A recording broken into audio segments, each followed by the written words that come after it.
সুপ্রিয় দর্শক, আপনাদেরকে আমি আজকে যুক্ত করেছি মহাস্থান মাজারের পাশে। এখানে দেখতেছি প্রেম পাগলি, মাতা প্রেম পাগলি। তিনি এমন একটি সাজে আমরা প্রায় দেখে থাকি, কিন্তু আজকে কিন্তু আলাদা সাজে কিন্তু তাকে দেখতেছি। এমন একটি ব্যক্তিকে সে তাই বুকে ধারণ করেছে, দেখতে পাচ্ছেন, আপনারা দেখতে পাচ্ছেন স্ক্রিনে। তো আসলে কেন এই ডক্টর মোহাম্মদ ইউনূস আমাদের বস, তো অন্তর্বর্তীকালীন সরকারের প্রধান উপদেষ্টার ছবির গেঞ্জি গায়ে দেখ কেন, এখানে আমি একটু প্রশ্ন করব। কেমন আছেন আপনি? আলহামদুলিল্লাহ ভালো আছেন? হ্যাঁ, আলহামদুলিল্লাহ ভালো। আচ্ছা, হঠাৎ করে আপনার ভিতর অনেক পরিবর্তন দেখতে পাচ্ছি।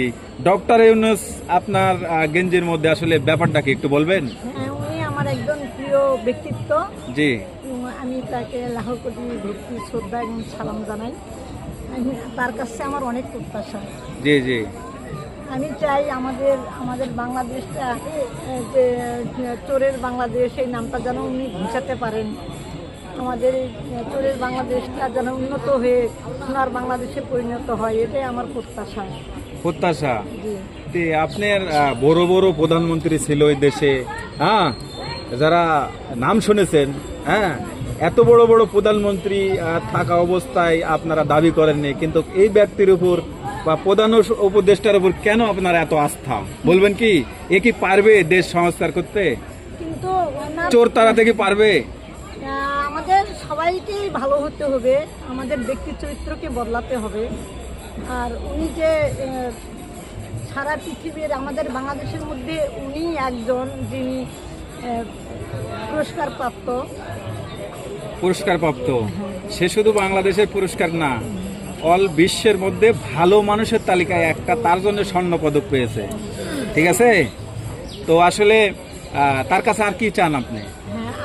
হ্যাঁ, আমি ওনার কাছে চাচ্ছি যে আমরা নির্বাচন চাচ্ছি না, উনি অন্তত আগামী 5টা বছর আমাদের দেশের প্রধান হয়ে থাক, এটা আমি সদা সর্বদাই প্রার্থনা করি। আপনি প্রার্থনা করেন? কিন্তু যখন তিনি প্রথমে আসলেন সরকার হয়ে, তখন কিন্তু অনেকেই সে সুদারু, সুদখোর, অমুক তমুক বলছে। তারাই কিন্তু সেই হুজুরেরাই আবার বক্তব্য করতেছে, তারাই তার ফ্যান্ট হয়ে গেছে। সেরকম আপনিও নাকি? শুরুতে তো আপনারা কেউ তাকে চাননি, কিন্তু এখন হঠাৎ করেই কেন তাকে চাচ্ছেন আপনারা? তার কার্যক্রমেই প্রমাণ করে দিচ্ছে যে উনি আমাদের ভাগ্য বদলাচ্ছেন ক্রমে ক্রমে। আর সারা পৃথিবীর বুকে উনি আমাদেরকে সম্মানিত করতেছেন। আমাদের বাংলাদেশের ব্যাংকগুলোতে মানে রিজার্ভ শেষ হয়ে গেছিলো, সেগুলো উনি পরিপূর্ণ করেছেন। তো আপনি তো প্রেম পাগলি, মাজারে মাজারে পড়ে থাকেন, তা আপনি ব্যাংকের রিজার্ভ সম্বন্ধে আপনি জানেন? আমি করতোয়া নিয়মিত পাঠক। জি, আমি জানি যে দর্শক বন্ধুরা, এর আগে কিন্তু আমি একদিন এসে সে কিন্তু পরিচয় দিতে চায়নি। আজকে যখন তার মুখ থেকেই বাড়িয়ে গেছে, কারণ আমি সাংবাদিক হলেও আমি কিন্তু, ও আমার মাথা, মানে ওনার মানে একটা পায়ের ধুলাও আমি হতে পারবো না। জানেন না, উনি কিন্তু শিক্ষিত মানুষ। বাংলাদেশ করতোয়ার মতন একটা পত্রিকার কিন্তু একজন সিনিয়র রিপোর্টার বা লেখক পাঠক, এবং আমার জানা মতে আমার বাবাও, তার কিন্তু হাজব্যান্ডও বড় একজন সাংবাদিক। এ কথা তো মিথ্যা নয়। কেউ জানে না, আপনি বলতে চান না, কিন্তু আপনার মুখ থেকেও কিন্তু বাড়িয়ে গেছে। কথাটা বলতে গেলে আমার সন্তানকে আচ্ছা আচ্ছা, ছোট করা হয়, নিজে বড়ত্ব মনে হয়ে যাচ্ছে। আমি তার মাজারে একদম নিজেকে কুকুর মনে করি। তো আমি বারবার আপনার কাছে এই জন্য আসি যে আপনি কিন্তু একজন সাংবাদিকের মা বলবো। আর পৃথিবীতে যত বড়ই সে ডাক্তার হোক, মাস্টার হোক, আর যতই হচ্ছে জজ কোর্টের, হাইকোর্টের যদি উনি বিচারক হন, কিন্তু আসলে সত্যিকারের মানুষ হতে পারাটা হচ্ছে বড় ব্যাপার। যে সত্য কথা বলতে পারা, নিজের চরিত্রকে ঠিক রাখা এবং নিজেকে চিনতে পারা। আমার ভিতরে যে কে বসবাস করতেছে, সেই মানুষটাকে যদি আমি চিনতে পারি আর আমার সামনে তাকে প্রতিষ্ঠিত করতে পারি, হয়তো সেদিনেই আমি সত্যিকারের মানুষ হতে পারবো যে আমার ভিতরে একজন মানুষ আছেন।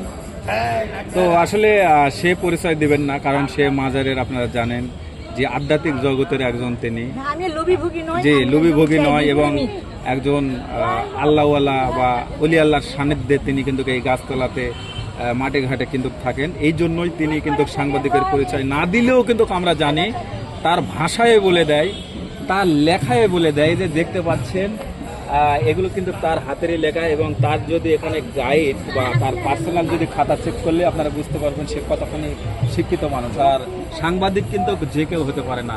তো যাই হোক, আপনি ভালো থাকবেন। আর প্রিয় দর্শক, আমি আবারও শেষ মুহূর্তে আপনার ফুল একটু অ্যাড্রেস বলেন তো, মানে আপনার নামটা বলেন মধ্যে, নামটা ক্ষমা প্রার্থী মানে বলবেন না। ক্ষমা প্রার্থী। আর ভিডিওটা শেষ করার আগে আবারও আমি আল্লাহ রাসূলকেও ভক্তি শ্রদ্ধা জানাচ্ছি এবং ডক্টর ইউনূসের রুহ আত্মাতেও আমি লাখ কোটি সালাম এবং শ্রদ্ধা জানাচ্ছি। তিনি দীর্ঘজীবী হোক এবং আমাদের দেশকে সোনার দেশে পরিণত করুক, এটা আমি তার কাছে প্রত্যাশা রাখতেছি। আবারও সালাম, দেশবাসীর কাছে সালাম। আপনারা সবাই চরিত্রবান হন এবং সবাই দেশকে ভালোবাসেন এবং কাম ছাড়া প্রেম করেন, এটাই আমার প্রত্যাশা। আচ্ছা, ধন্যবাদ।